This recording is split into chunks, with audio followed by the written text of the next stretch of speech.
Insiders Stephen Holder and Zach Kiefer discuss Luck's future and coaching changes.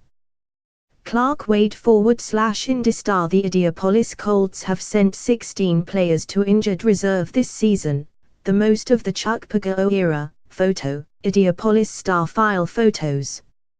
Indianapolis combed through all the carnage: the 2 torn ACLs, the 3 bad knees, the 6 concussions, the torn quad, the torn pec, the bruised hand, the bum ankle, the turf toe, the achy groin, the mangled left arm, the bad throwing shoulder, the other sore shoulder, and, oh yeah, the fractured larynx. And you've got a battered roster that's scraping to find healthy bodies for 2 weeks of meaningless football.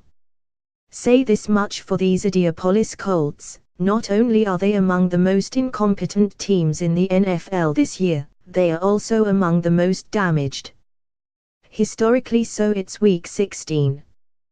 The Colts, a dazzling 3-11, have already sent 16 players to the injured reserve list in 2017, tied for the most of the 6-year Chuck Pagano era and good enough for 4th most in the NFL this season. And that doest include Votee Davis, the former Pro Bowl cornerback who was released midway through the year. Or Rashaan Melvin, who's been battling a hand injury for the last month. Or Doak McCreef, who's been battling an ankle for several weeks. You get the idea.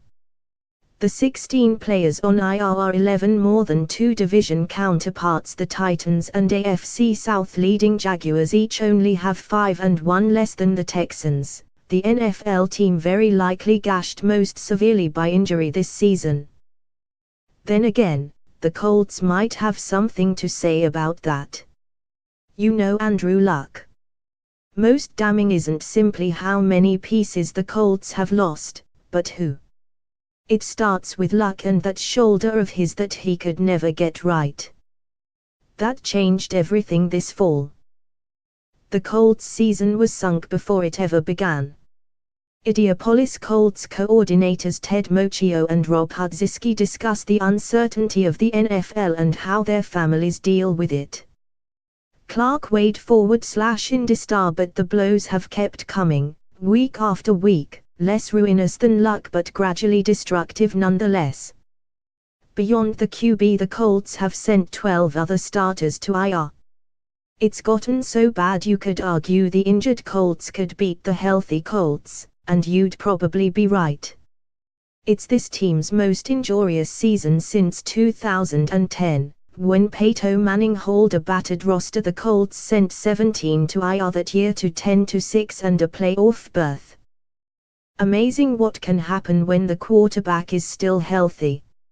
It's gotten so bad on West 56th Street this year that the Colts have had to sign a handful of unheralded players out of sheer necessity, players like Jason Vadala, KJ Brent and Anthony Fabiao. The Colts have sent 16 players to injured reserve this season, including 12 starters. None more important than the franchise QB. Photo, Matt Krieger /IndyStar. Matt Krieger /IndyStar. Some of the injuries accrued are simple byproducts of the brutal nature of professional football. Tight end Eric Swoop never took a regular season snap after knee pain surfaced back in training camp. Guard Jack Mewhort, battling knee issues the last 2 years, never could get right.